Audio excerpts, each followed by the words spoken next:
মাটির তোলা উনুন বানাতে গেলে আমাদের সর্বপ্রথম একটা অ্যালুমিনিয়ামের গামলা জোগাড় করতে হবে।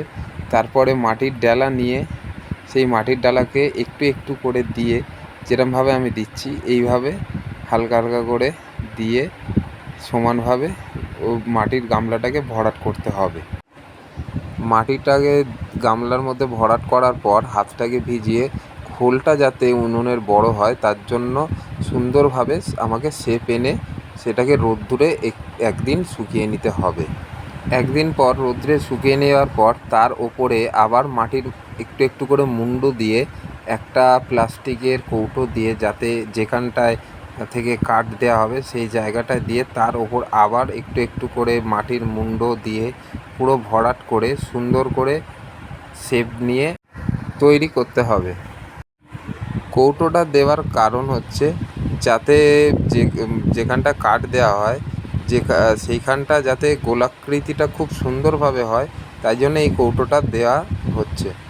এবং এই পাইপগুলো দেওয়া হয়েছে যাতে এখানে পরবর্তীকালে রড দিয়ে আমরা কয়লার আঁচ করতে পারি। আপনারা পারলে মনে করলে দিতে পারেন, নাও এখানটা দিতে পারেন, আপনারা পুরোটা টেনে দিতে পারেন। যদি কয়লার আঁচ দিতে হয় তাহলে এখানটা পাইপ দিয়ে দেবেন, পরবর্তীকালে খুলে রড দিয়ে আপনারা কয়লার জালে আঁচ দিতে পারেন। তারপরে উনুনের শেপ এসে গেলে এবারে আমাদের যে ওপরে ঝিকটা তৈরি করার জন্য এরকমভাবে ত্রিভুজভাবে মাটিটা নিয়ে এইভাবে সাজিয়ে নিয়ে তার উপর থেকে কাদা নরম মাটি দিয়ে শেপ আনতে হবে।